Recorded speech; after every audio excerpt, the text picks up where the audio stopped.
Assalamualaikum warahmatullahi wabarakatuh. Hai teman-teman. Di sini saya akan menjelaskan tentang motif dan motivasi dalam human relation.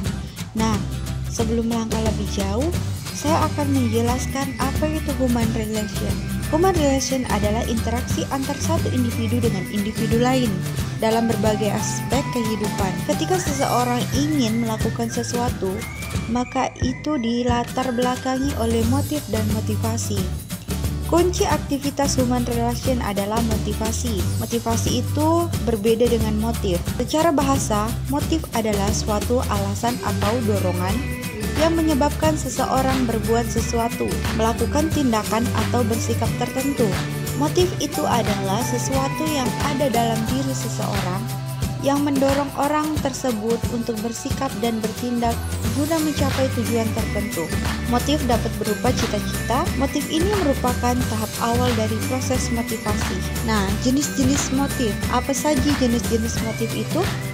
Yang pertama, motif primer dan motif sekunder. Motif primer yaitu bergantung pada keadaan organik individu atau bisa juga dikatakan dengan motif bawaan, seperti motif lapar, haus, seks, nafas, istirahat. Motif sekunder yaitu tidak bergantung pada proses fisiokemis dalam tubuh. Motif ini bergantung pada pengalaman individu seperti rasa takut. Nah, yang kedua, motif intrinsik dan motif ekstrinsik. Motif intrinsik yaitu motif yang dapat berfungsi tanpa harus dirangsang dari luar. Seseorang melakukan sesuatu karena memang ia ingin melakukan, bukan karena ada dorongan atau perintah dari orang lain. Motif ekstrinsik yaitu motif yang berfungsi karena ada dorongan dari luar. Misalnya seseorang melakukan sesuatu hal karena untuk memenangkan satu hadiah yang khusus ditawarkan untuk perilaku tersebut. Yang ketiga, motif tunggal dan motif bergabung.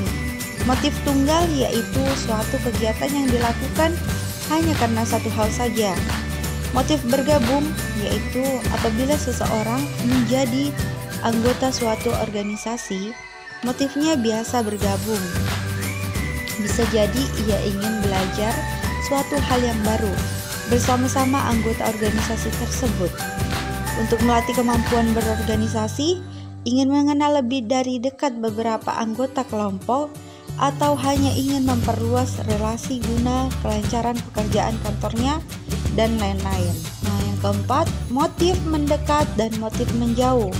Motif mendekat yaitu apabila reaksi terhadap stimulus yang datang bersifat mendekati stimulus. Motif menjauh yaitu apabila respon terhadap stimulus yang datang sifatnya menghindari stimulus atau menjauhi stimulus yang datang. Apa itu motif biogenesis, sosiogenesis, dan teogenesis?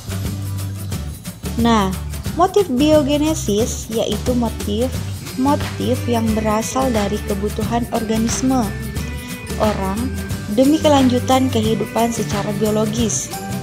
Motif ini bercorak universal dan kurang terikat pada lingkungan.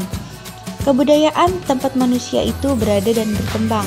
Motif ini adalah asli dalam diri seseorang dan berkembang dengan sendirinya, seperti lapar, haus, buang air, istirahat, dan lain-lain.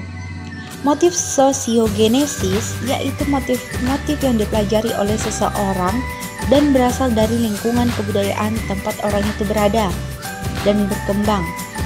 Motif ini tidak berkembang dengan sendirinya, tetapi berdasarkan interaksi sosial dengan orang-orang atau hasil kebudayaan orang. Motif teogenesis yaitu berasal dari interaksi antara manusia dengan Tuhan, seperti yang nyata dalam ibadahnya dan dalam kehidupan sehari-hari saat ia berusaha merealisasi norma-norma agama tertentu.